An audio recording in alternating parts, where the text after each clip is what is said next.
இந்த எபிசோட் ஸ்டார்டிங்கில் நீ கேட்ட வரத்தை நான் நிறைவேற்றிட்டேன்.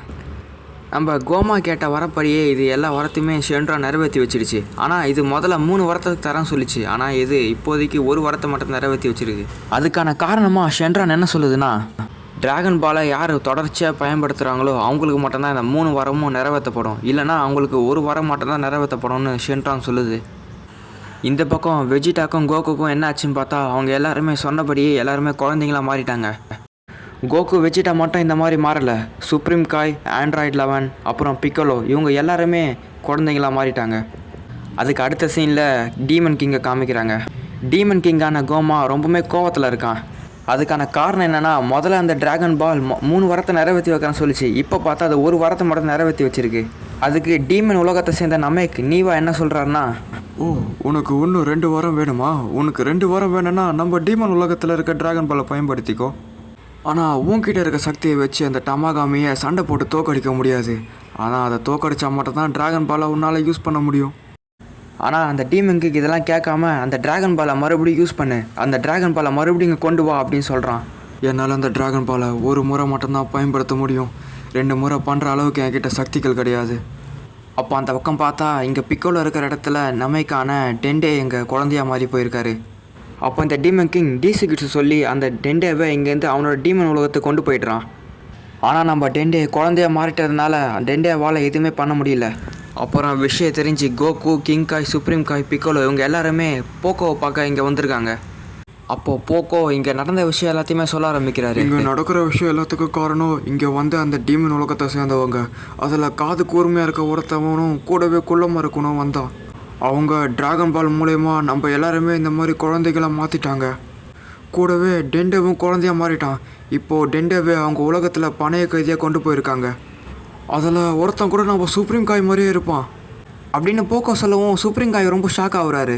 அப்போது கிபிட்டோ ஒன்று சொல்ல ஆரம்பிக்கிறாரு, அந்த டிசிகிட்ஸு அந்த டீமன் லோகத்தை சேர்ந்தவன் வேறு யாரும் கிடையாது, நம்ம சுப்ரீம் காயோட தம்பி தான் அது அப்படி சொல்கிறான். இங்கே இருக்கிற பிரச்சனையை தீர்க்கணும்னா அந்த இடத்துக்கு போய் பிரச்சனை சரி பண்ணதான் உண்டு சொல்லி இவங்க எல்லாருமே அந்த இடத்துக்கு கிளம்புறதுக்காக ஒரு ஸ்பேஸ் ஷிப்பை கிபிட்டோ கிட்ட சொல்லி எடுத்துகிட்டு வர சொல்கிறாங்க. நம்ம சுப்ரீம் காயும் அது ஒர்க் ஆகுதான்னு சொல்லி செக் பண்ணி பார்க்குறாரு. ஆனால் அந்த ஸ்பேஸ் ஷிப் சுத்தமாக ஒர்க் ஆகலை. சுப்ரீம் காய் இந்த ஸ்பேஸ் ஷிப்பை யூஸ் பண்ணி ரொம்ப வருஷம் ஆனதுனால இது சரியாக வேலை செய்ய மாட்டேங்குது.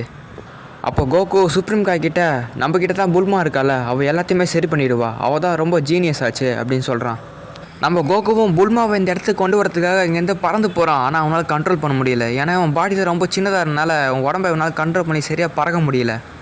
இது வேலைக்கு ஆகாத சொல்லி கிபிட்டோவே புல்மாவையும் வெஜிடாவையும் இந்த இடத்துக்கு கொண்டு வந்துட்டார். புல்மாவும் இந்த ஸ்பேஸ்ஷிப் பார்த்துட்டு இதை பார்க்கும்போது ரொம்பவே பழசாக இருக்க மாதிரி தெரியுது. இது பார்க்க ஒரு குப்பை மாதிரி இருந்தாலும் என்னால் முடிஞ்ச அளவுக்கு ரிப்பேர் பண்ணுறேன்னு சொல்கிறாங்க. அப்புறமா கோகோ இங்கேருந்து கிளம்பி போய் கரீனை பார்க்க போகிறான். எதுக்காகனா நம்ம கோகோவோட நோய்பு கரீன் கிட்ட தான் இருக்குது. இப்போ இருக்கிற பிரச்சனையில் நம்ம கோகோக்கு கண்டிப்பாக நோய்பு தேவைப்படுது. இந்த சிவப்பு கல்லில் இருக்கிற ஒரு குச்சி தான் நோய்பு. இந்த நோய்புக்கு நிறைய பவர் இருக்குது. இந்த நோய்பு எவ்வளோ தூரம் வேணாலும் நீளமாக்கிக்க முடியும். எந்த அளவுக்கு நீளமாகுதோ அந்த அளவுக்கு ரொம்ப சின்னதாக மாற்றிக்க முடியும். ஆனால் இப்போ அந்த நோய்பு இங்கே இல்லை. ஆனால் கரீனுக்கு அது எங்கே வச்சாருன்னு மறந்துட்டார்.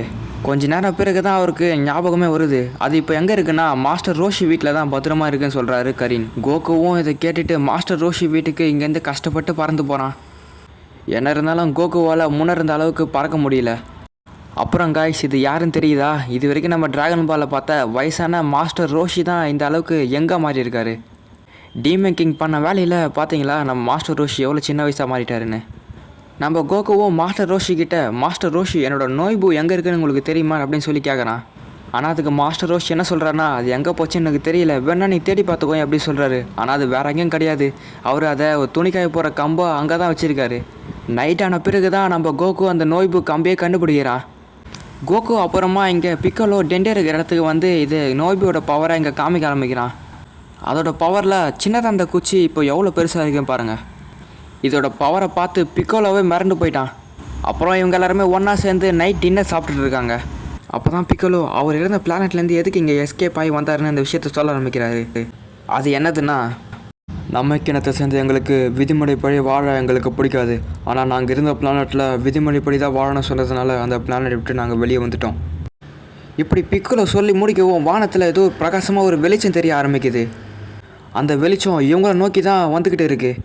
அந்த பச்சை நிறத்தில் தெரிஞ்சது அது ஒரு ஸ்பேஸ்ஷிப். அந்த ஸ்பேஸ்ஷிப்குள்ளேருந்து ஒருத்தன் வரான். அவனோட பேர் தான் க்ளோரியோ. அப்போ வந்தவன் என்ன சொல்கிறான்னா, டீமன் கிங்கை தோக்கடிச்சு ஆகணும், அது உங்களால் மட்டும்தான் முடியும், உங்களோட உதவி எங்களுக்கு தேவைன்னு சொல்லி இங்கே வந்து சொல்கிறான். அதனால் நம்ம சுப்ரீம் காய் இவன் கூட போகிறதுக்காக ஒத்துக்கிட்டாரு. அப்போ பொல்மாங்க வந்து அந்த வந்த ஸ்பேஸ்ஷிப்பை செக் பண்ணி பார்க்குறாங்க. ஏன்னா ஸ்பேஸ்ஷிப்பில் ரெஃபரன்ஸாக வச்சு இவங்க பழைய ஸ்பேஸ்ஷிப்பை ரிப்பேர் பண்ண முடியும்னு. கோகு அப்புறம் சுப்ரீம் காய் இவங்க 2 பேருமே க்ளோரியோ கூட சேர்ந்து டீமன் கிங் இருக்கிற இடத்துக்கு போகிறாங்க. கூடவே வெஜிட்டா வரேன்றாரு. ஆனால் அந்த ஸ்பேஸ்ஷிப்பில் இடம் பார்த்தல.